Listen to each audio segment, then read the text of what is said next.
Hello, everyone. Welcome to Talking Logistics, where we have conversations with thought leaders and newsmakers in the supply chain logistics industry. It's my great pleasure to welcome today's program Dr. Edwin de Jong, Head of Predictive Analytics Technology at Quintiq. And today we're going to talk about on the track to profitability, the power of pricing analytics in rail freight. Now, rail is one of those transportation modes that, I'd say doesn't get enough attention out in the marketplace. Certainly trucking gets a lot of attention. Even what's happening with ocean these days with global trade gets a lot of attention. But rail, is for many shippers, obviously, is a very integral part of the global logistics, process and a very important mode for them. And obviously, rail operators, play a critical role as well. And if you look at the headlines over the past, few months, you've seen that there's been a lot of changes in the rail industry, not only here in the United States, but really around the world. So really understanding, how can rail operators respond more effectively to these trends, which ultimately impact shippers, is critically important for everyone in the supply chain and logistics ecosystem. And very privileged to have with us today Dr. de Jong, who will share some insights on, again, working with rail operators and what's happening in the market, and more importantly, the role that pricing analytics and technology can play in all of that. Just want to remind you that part of our goal here at Talking Logistics is to make this conversational. So if you are watching live and you have a question as we're having our conversation here, you can do so via the submit a question button, and I will keep an eye on it. If it's a good and appropriate question and we have time, I'll try to weave it into the conversation. Just a reminder that if you are joining us as a visitor, you will have to sign in first with Spreecast in order to ask a question. So with that, Edwin, welcome to the program. Thank you, Adrian. Nice of you to invite me, and my pleasure. Great. Being a first-time guest, I always like to ask folks when they come in the program, just get a little bit of a sense of their background, how and why they got involved in supply chain logistics. So why don't you briefly tell us a little bit about your career path, how and why you got involved in supply chain logistics, and what your current role and responsibilities are there at Quintiq? Sure. My background is in machine learning research. I did my PhD in artificial intelligence, then went to Boston to do a postdoc at Brandeis University, then continued in research for a number of years. And then at some point I decided that I'd like to bring these ideas and algorithms more into practice. Then I set up a data mining company where we focused on forecasting algorithms and demand forecasting. And then I've been with Quintiq since late 2012. And there first I led the team that develops the demand planner. And currently I'm responsible for our activities in predictive analytics. And that's an area where there's currently a lot of development. Yeah, predictive analytics, I think we could probably have a whole entire episode, diving deep into, predictive analytics, which is certainly one of the big buzz terms, these days in all of supply chain, right? Because of all the, number one, all the data that's being generated out there, and then trying to convert that into, actionable insights and being able to be more proactive as opposed to reactive. So, great background, and certainly I think that, as it pertains to the rail industry and kind of leveraging some of that technology, I think is, obviously it's a little bit of what we're going to talk about today.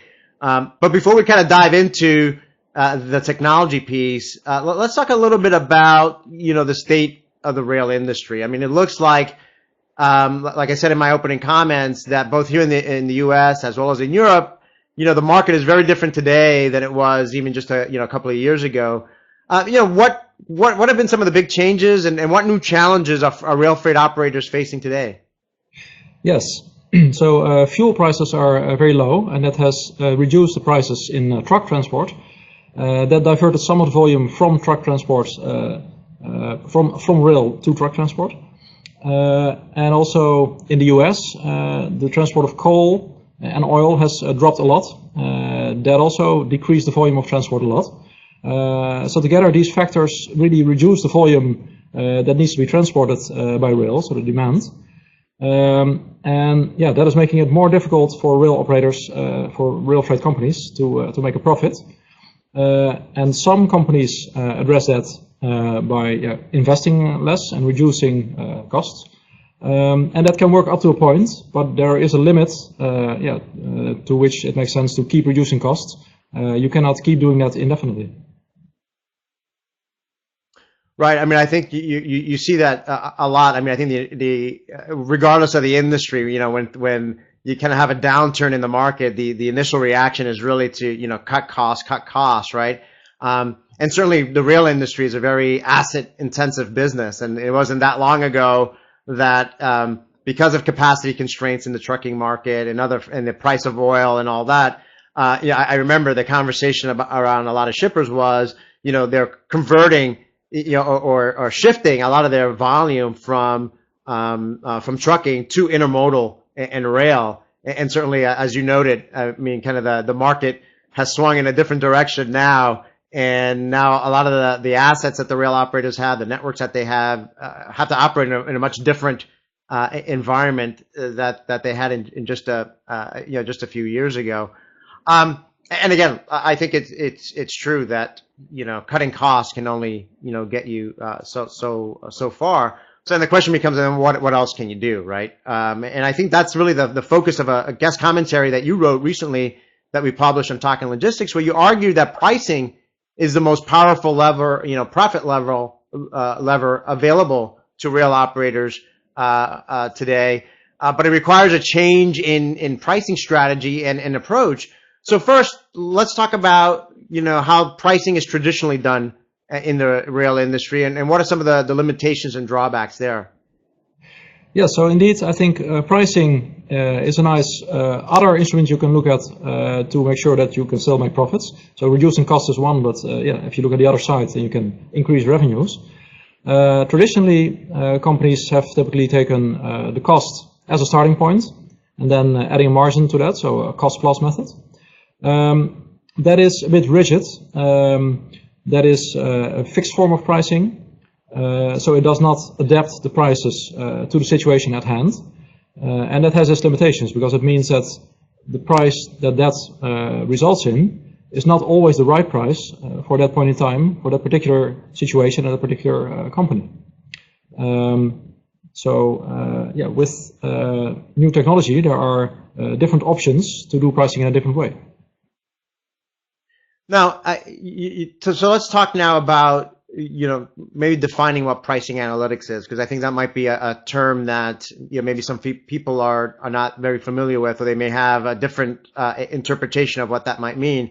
So what is pricing analytics exactly, and how does it, again, differ from the traditional pricing approach? Yeah, so in the traditional pricing approach, typically pricing is defined by humans. With pricing analytics, there will always be also human expertise in the process, but the starting point is really data, and that is a very market change. The historical data that a company has is a valuable asset. It contains a lot of value for that company, because you can find in it information about your market, so about how the market responds to your prices. So if you see that by varying the prices you get varying amounts of demand, then in that way you can figure out information about the relation between price and demand. And that is really the key point on which pricing analytics is based. So if you have historical data that learns you about the relation between price and demand, then you can use that to change your price dynamically, such that the resulting demand is what you would like to have, given your capacity. Now what type of data goes into this model?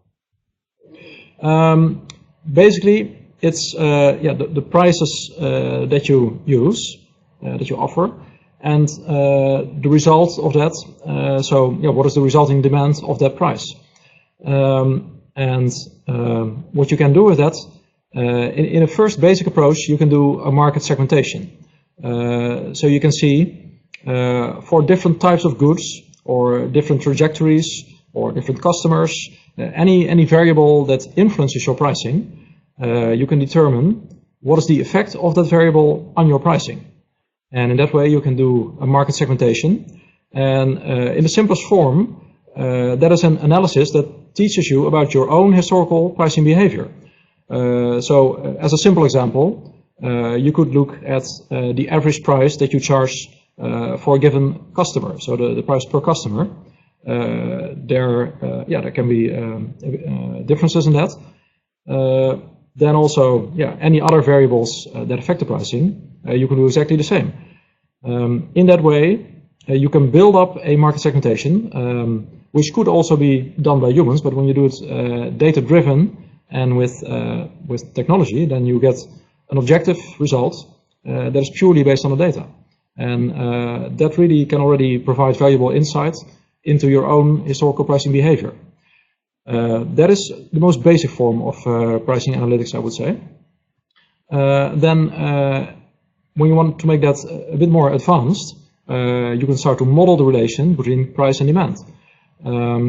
So if you know that currently, for example, for a given situation, 70% of your capacity is used, and you expect that if you keep the price the same, by the time the capacity, the train is leaving, basically 90% of that capacity will be used, then you notice that still 10% is left unused. That is then can be a reason to reduce your prices so that you get more demand and your capacity is fully used. Now, it sounds to me that this is analogous to what the airlines, do, right? So as you and I, we both know that, you can go and look at the price for, airfare from, Boston to Chicago or New York to London.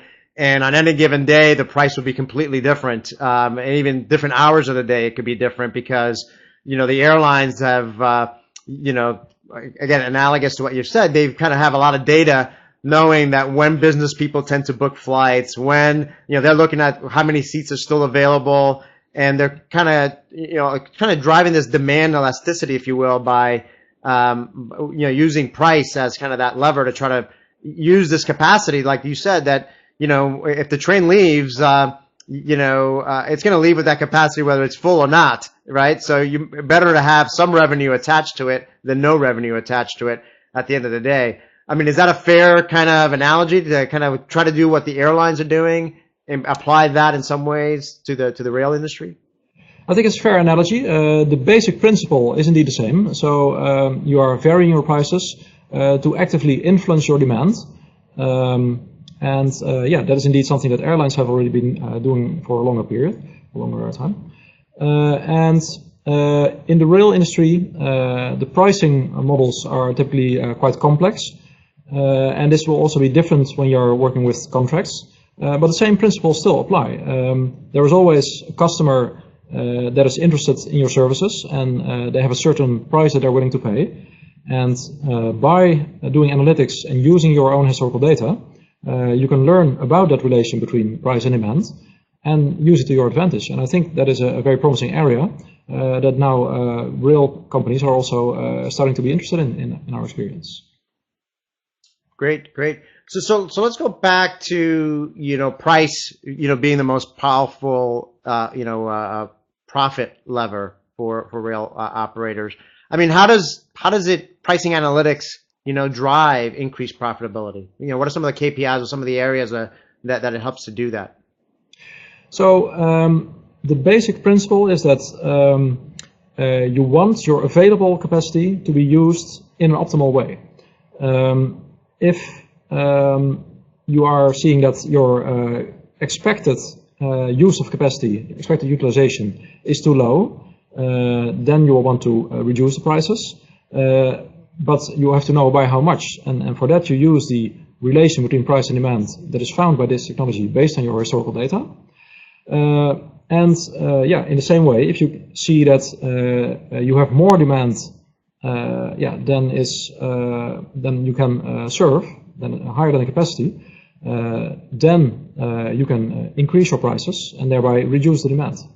That is really the basic principle. In an ideal situation, the available capacity is used by those customers who are willing to pay most for it.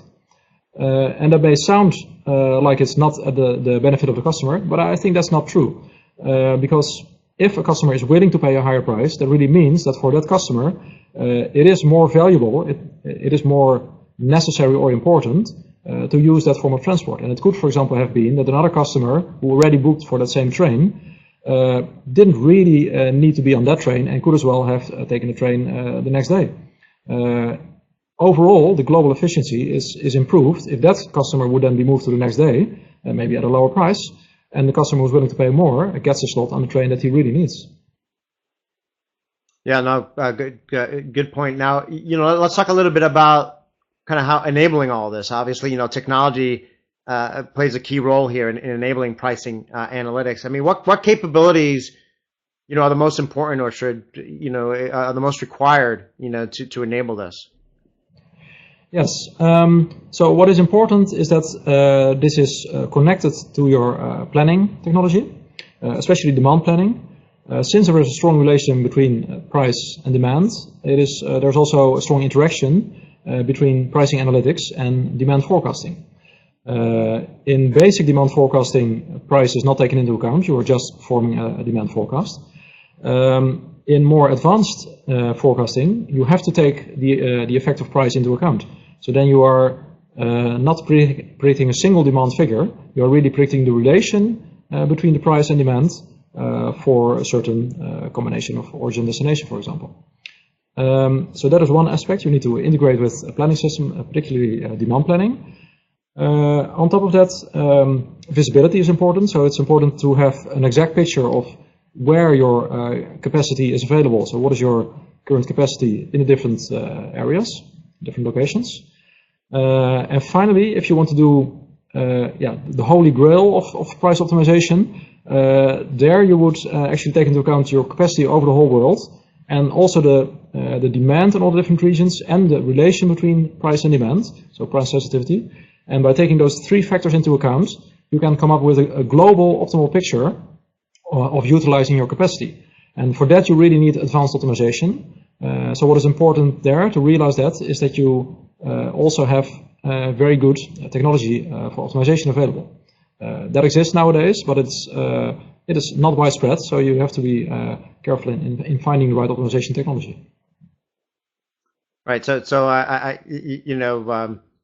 to put it in simpler terms, if you're trying to do this with a spreadsheet, you're probably not going to get very far. Right. Yeah. Exactly. So, obviously, when you consider all the benefits, and this question came in from Alan Van Boven. I'm going to put it up in just a second here, but it ties into, my question as well. Considering all the benefits, why haven't, more rail operators adopted, pricing analytics already? What are some of the big hurdles that have to be overcome? And let me just put Alan's question up on the screen as well.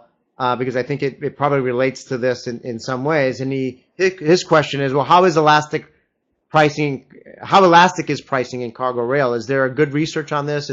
Is not a lot of pricing built into long-term contracts with shippers, which I think suggests that maybe is the way that shippers and rail operators structure contracts have to change in order to make this possible. So I'm just kind of curious, what are the hurdles to truly implementing this?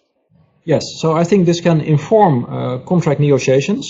So if you know the value of your transport and the value for a particular customer, and more detailed the value of different modes of transport or different conditions, then you can take all of that into account in negotiating contracts with customers. And I think this principle is equally valid there. It's another difference maybe is that some industries are more looking at new technologies than others, and there's also a lot of difference between different customers or different rail freight companies. And we are noticing that some rail freight companies are already actively starting to look into this. That may not yet be the case for all of them, but I think that is just a matter of time.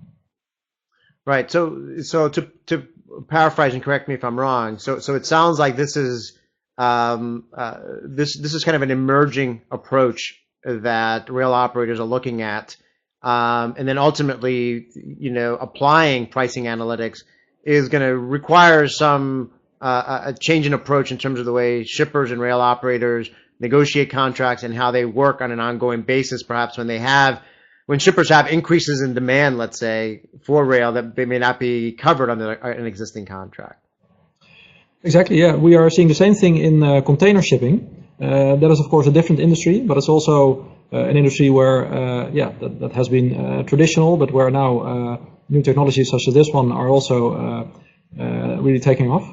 And we have actually already implemented this also in that industry, and it's definitely gaining more interest there as well. And I think, the rail freight industry is another industry where this is also now becoming more relevant. So I think it's basically just a matter of time. These companies are collecting their data. That data is very valuable. You can learn a lot from that data, and there's no reason not to do so. And I think any company that doesn't do so, is missing out basically.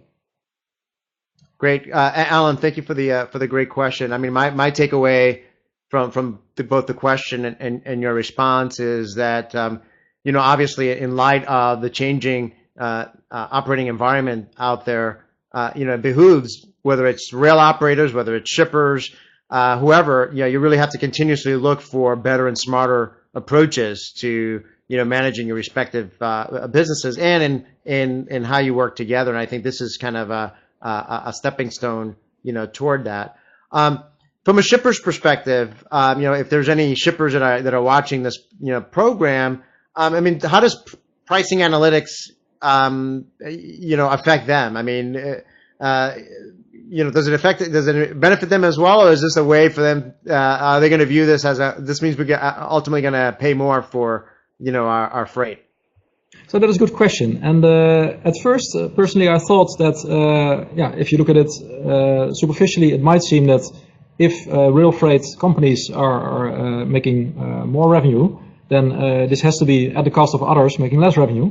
But interestingly, I don't think that's the case. And the potential here for improvement for both sides is making the market more efficient. So whenever currently you have a train leaving that is not using its full capacity, that is inefficiency. But also whenever there is a shipper who wants to ship something but doesn't find the available train, that is also an example of inefficiency. And I think the potential advantage of this technology is that you can better match the shippers to the available capacity, and in that way use the capacity more efficiently. And that clearly benefits the rail freight companies, but also the shippers, because they will then have the capacity available if that is possible. If the value justifies it, they can still find the capacity they're looking for. So I think there's actually a potential for both sides to gain using this. Yeah, no, I agree. As I was thinking about this as well, putting on kind of a shipper's hat, I thought the same thing. You're really talking about the benefits of an efficient market, or trying to create an efficient market as possible. And it's just purely from going back to your economics 101 or free market type of economic models. Ultimately, if it's an efficient market, both sides end up getting benefits in what they need. Edwin, we're kind of running short on time here, so I'm just going to go right to my last question here. As a way to wrap up, I mean, what steps should rail operators take to get started with leveraging pricing analytics in their operations? Yes. So in our experience, what works well is not to try to make a big bang approach and go from nothing to the full-fledged best solution that you can think of, which we discussed would use optimization technology to ultimately balance all the capacity given your information about demand and price sensitivity. What works better in our experience is to look at the current situation of the customer, the current maturity level, and then see how can you get from that maturity level to the next step, to the next maturity level. And in that way, step by step, improve and start to use the benefits that this technology affords you, and use your historical data, turn it into value. And in that way, step by step, move towards such an optimal situation. That's the approach that we would recommend. No, I think that's great advice, which is the classic. You got to crawl before you can walk, before you can run. And I think, relating back to our conversation and the question that came in, I think, there is going to be some change management, involved here. And I think if you do start in a much more targeted way, realize those benefits, identify those KPIs that are going to be positively impacting. Once you show that value, and ideally show that value not only to the rail operators but also the shippers, you can then, incrementally, move up in terms of the sophistication curve and the value curve there. Edwin, like I said, at the end of all our programs, we always manage just to scratch the surface here on the topics that we talk about. But I think we introduced a very good discussion here around pricing analytics as it pertains to rail. Certainly we got a great question, and I'm sure others will want to find out more. Certainly they can read I think you put a white paper together. Certainly they can read the guest commentary on Talking Logistics. But again, thank you very much for making the time to be with us today. You're welcome. My pleasure. Thank you, Edwin. Great. I want to thank all of you who joined us live today. Alan, thank you for your great question. If you are watching this episode on demand and you do have a question for Edwin, you can find the episode on talkinglogistics.com, and you can post a question or a comment there, and I'm sure Edwin will be more than happy to respond via that medium. So again, thank you all for joining us today, and look forward to seeing you in a future episode of Talking Logistics. Have a great day.